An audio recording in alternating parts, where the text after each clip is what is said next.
옥동밭에 굴러도 이승이 좋다라는 말이 있습니다. 이 땅을 살아가며 아무리 힘들고 어려운 일을 겪어도 차라리 죽는 것보다는 낫다는 의미입니다. 그래서 이 속담은 인생의 힘든 시기를 지나가며 죽음까지도 생각하는 사람들에게 격려가 되는 이야기입니다. 그런데 어떤 사람들은 이 말을 잘 받아들이지 않습니다. 여러분, 어떤 사람들이겠습니까? 정말 인간으로서는 감당하기 힘든 비참하고 고통스러운 일을 당하는 사람입니다. 이 세상에 이것보다 더 큰 아픔은 없다고 생각하는 그런 사람들인 거죠. 그래서 이들은 차라리 죽음으로써 이 고통을 끝내고 싶어 합니다. 그런데 이런 속담에 대한 입장이 각기 다름에도 불구하고 이 두 부류가 가지고 있는 전제는 동일합니다. 바로 죽으면 모든 것이 끝이라는 것입니다. 그래서 한쪽은 모든 것이 끝이기 때문에 그래도 힘든 것이나마 느낄 수 있는 의미가 있는 이승이 낫다라고 말하고, 또 한쪽은 모든 것이 끝이기에 지금 당하는 이 어려움보다는 차라리 저승의 삶이 낫다고 좋다고 생각하는 것이죠. 하지만 성경은 그렇게 말하지 않습니다.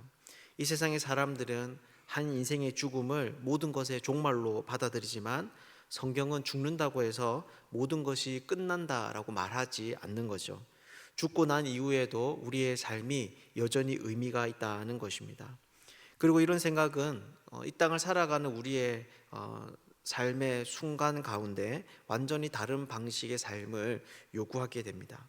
그렇다면 성경은 이 종말에 대해서 뭐라고 이야기를 하는 걸까요? 그리고 그 말씀을 따라서 우리는 어떤 삶을 살아야 하는 걸까요? 오늘은 이런 질문을 가지고 본문을 한번 살펴보도록 하겠습니다. 우리가 읽은 이 이야기는 스데반 집사님의 최후 진술 이후에 죽임을 당하는 그런 장면에 관해서 말을 하고 있습니다. 왜 그렇습니까? 앞에서 우리가 쭉 살펴보았지만 스데반 집사님은 진실을 말하고 있기 때문입니다.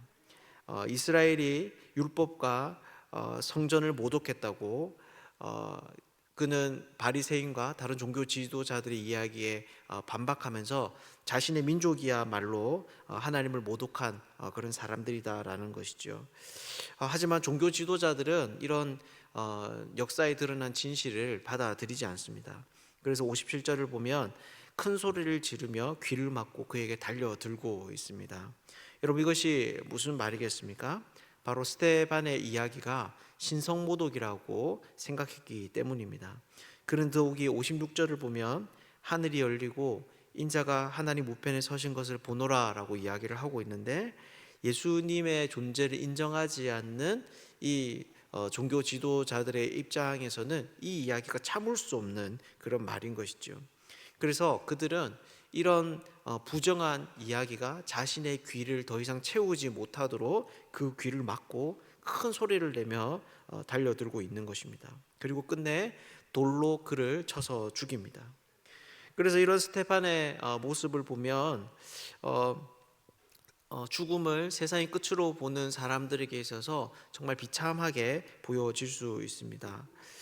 만약 하나님이 살아 계시다면 정말 큰 믿음을 가지고 끝까지 진실을 말하는 스데반의 인생의 종말을 이런 식으로 내버려 둘 수 없다라는 생각이 그들 가운데 드는 것이죠. 그래서 이 이야기는 불편한 이야기가 될 수 있습니다. 스데반은 하나님을 끝까지 믿었지만 그 믿음에 대한 보상을 제대로 받지 못한 배신을 당한 사람처럼 보여질 수 있습니다.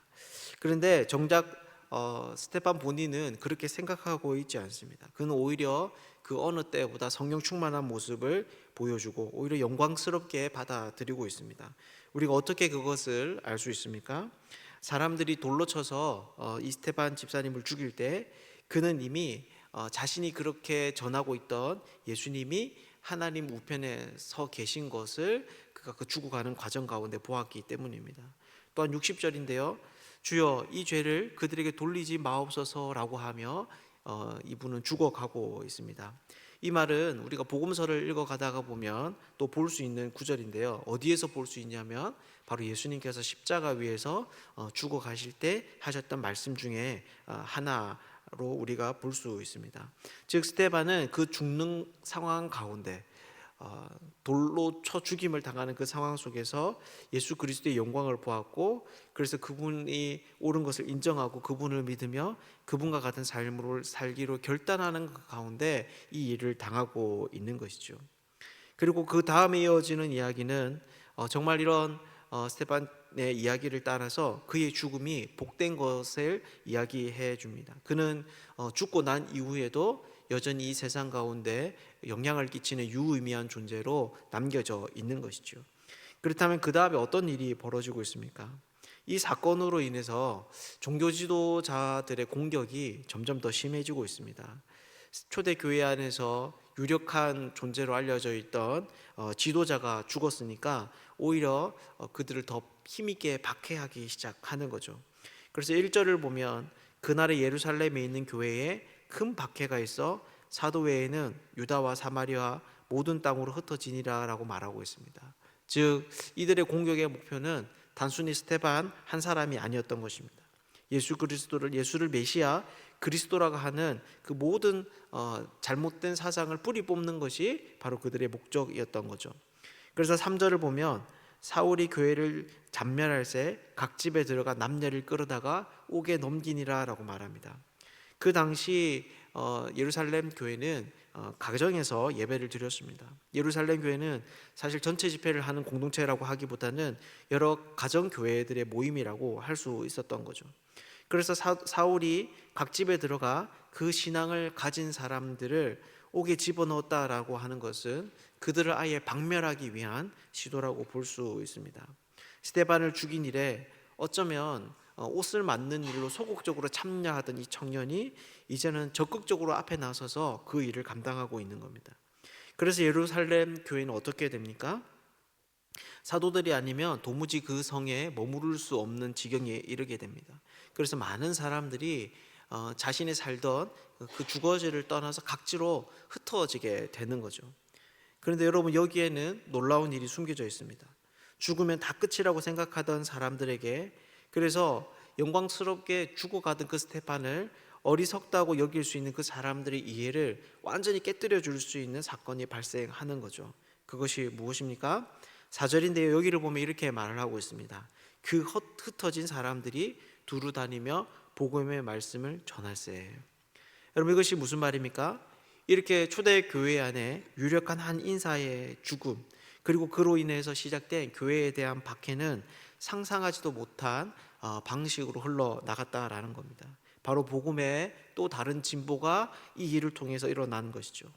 아마 그 순간 많은 사람들이 교회가 끝이 났다라고 생각을 했을 것입니다. 더 이상 초대교회를 떠받치고 있던 7 지사는 제도적으로 지속될 수 없고 그들의 가장 중요한 거점지는 빼앗겼으며, 그로 인해 날이 갈수록 부흥하던 성도들은 각지로 흩어져 버려 교회의 기세가 완전히 꺾인 순간이 바로 그 지점이었던 거죠. 그런데 스데반의 이런 죽음이 만들어내는 결과는 그들이 생각하는 것과는 완전히 다른 방향으로 오히려 교회를 더 크고 힘 있는 사역으로 이끌어가고 있는 것입니다. 그리고 오늘 본문은 그 이후에 이런 상황이 어떤 결과를 만들어내는지 그 한 가지 예를 보여줍니다. 그것이 바로 빌립의 예입니다. 여러분, 이 빌립이 어떤 일을 하고 있습니까? 그는 사마리아 성에 들어갑니다. 사실 이 사마리아 지역은 우리가 잘 알다시피 유대인들에게 깊이 하는 그런 지역입니다. 아마 예루살렘 교회에 이런 박해가 일어나지 않았다면 빌립은 물론이거니와 그 어떤 그리스도인들도 쉽게 사마리아에 있는 지역을 잘 방문하지 않았을 겁니다. 그런데 이 일을 통해서 어떤 일이 벌어진 겁니까? 바로 빌립이 그 땅에 들어가서 복음을 전하기 시작하는 것이죠. 그런데 이런 빌립이 하고 있는 이 전도는 단순히 복음의 확장과 진보 이외에도 우리에게 가르쳐주는 중요한 교훈이 있습니다. 여러분, 그것이 무엇입니까? 7절을 보면 이런 말을 합니다. 더러운 귀신들이 크게 소리 지르며 나가고 또 많은 중풍병자와 못 걷는 사람들이 낫게 되는 일이 있었다라는 겁니다. 이것이 무엇입니까?